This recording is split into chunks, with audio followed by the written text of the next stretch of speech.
দেখুন তো আসলে খালেদা জিয়া এই শেষবার যখন দ্বিতীয়বারের মতো সশস্ত্র দিবসে সেনা কল্যাণে গেলেন, সেনা দপ্তরে গেলেন, সেদিন ওনাকে দেখে অনেকে চিনতে পারছিলেন না যে এটাই কি খালেদা জিয়া। উনি তো গতবার এসেছিলেন, এই কথাগুলো কিন্তু স্পষ্ট।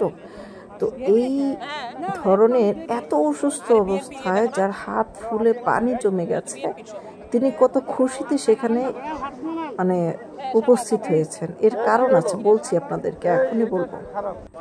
কারণ হলো শেখ হাসিনার ফাঁসির রায়।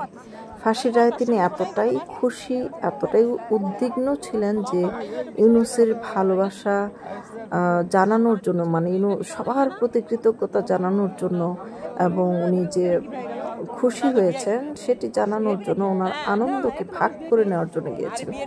এবং সেদিনই তাকে খাবারের সঙ্গে কিছু একটা মিশিয়ে দেওয়া হয়েছে। এর পরদিন থেকে তিনি অসুস্থ এবং হাসপাতালে ভর্তি হয়েছেন এবং ওনার পরিস্থিতি দিনকে দিন খারাপ, অবনতির দিকে যাচ্ছে। ওনার ফুসফুস প্রায় ড্যামেজ হয়ে গেছে।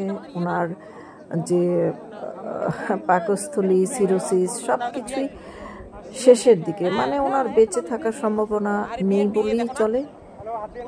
গবেষকরা বলছেন যে ওনাকে ওই দিনই মৃত্যুর ফাঁদে ফেলা হয়েছে। যদিও অসুস্থ ছিলেন, তবুও